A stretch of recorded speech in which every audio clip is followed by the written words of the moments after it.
During the ArcticHubs' third annual meeting, our researchers gathered to experience and understand more closely the land and sea uses active around the Egersund hub in Southern Norway. The Magma UNESCO Global Geopark that is located in this territory has been a significant partner in helping to manage the complex weave of different sectors and interests. Within Magma Geopark, the extractive industries, which are mining and quarrying different products, are an important presence. Egersund Granite Quarry in particular has cooperated with the Geopark since 2008. For instance, they cut the rocks that are used to mount the Geopark signage. We have 5 quarries. We have 4 quarries in Larvik and 1 here in the west. The product we take out is has a market name called Blue Antique. It's an anatosit. When it comes out, it looks like that after we have wire cut it. Kurt and the staff at the quarry have received many local school classes and other visitors to the Geopark, where they've learned about the anorthosite rock and its qualities. Although the rock is a familiar sight around the Geopark, it is a good example of local connections, since 80% of the production from the quarry goes to further processing in China. Down the coast from Egersund, a significant cluster of tourism and heritage sites are situated around Jøssingfjord.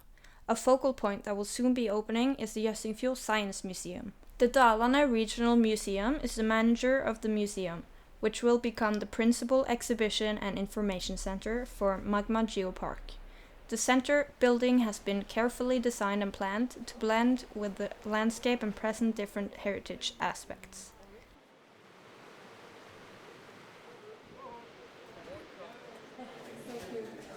I think there's a statue outside. I think it might be, and they say that people don't want to... Painful. Very painful. We left everything behind. Just across the valley from the museum are the Helleren houses.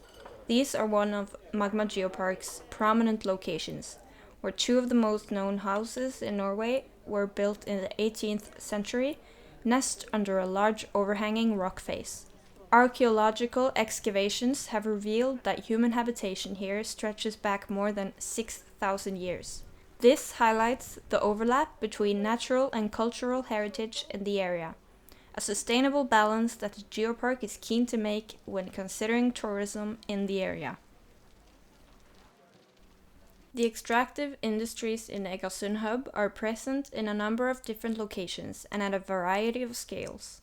The largest and one of the most long-standing sites is Titania AS. Titania, which extracts the mineral ilmenite, which is mainly used as a white pigment, first began extraction of ilmenite at Tellenes in 1960. The open pit at Tellenes is today 3 kilometers long, 800 meters wide, and 200 meters deep. There are plans for further extraction at the site lasting possibly for the next 100 years. As can be seen on the far side of the quarry, the locality also hosts energy generation through wind turbines. This highlights the pressures and interests of planning for multiple land uses in the region. A quite different expression of the tourism sector is visible at Sogndalstrand. This scenic harbor village, with many houses from the 17th and 18th centuries, has been a heritage asset protected by law since 2005. At its height, more than 500 people lived in the compact coastal village. There were several shops, a bank, town hall, and even a prison. But by the 1990s, the town was more or less abandoned. Now, under the protection of heritage laws, almost all the old houses are maintained.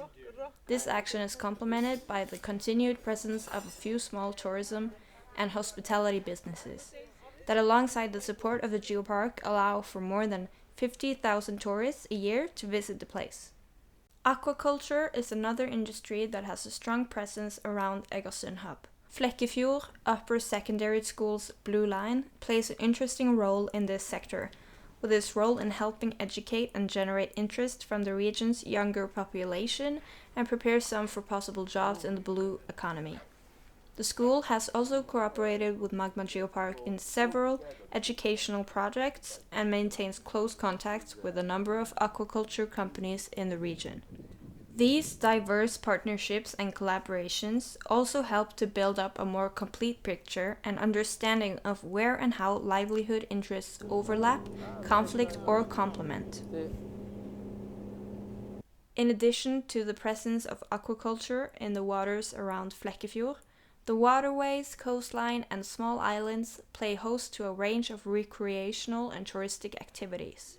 A prime example of this is found at the island of Hidra. It is home to about 500 residents in the wintertime, but expands to over 2,000 in the summer season. The island is also an important site for historical tours, thanks to interest concerning the extensive fortifications built here during the Second World War. In the past and up to the 1930s, the island was also the backdrop for a number of smaller mines that excavated feldspar and quartz. These minerals were mainly shipped to England, but also to Egersund pottery factory. Hidra provides an ideal setting to think about the changing flows, adaptations, and ongoing resilience needed when considering the multiple land and sea uses found across Egersund hub.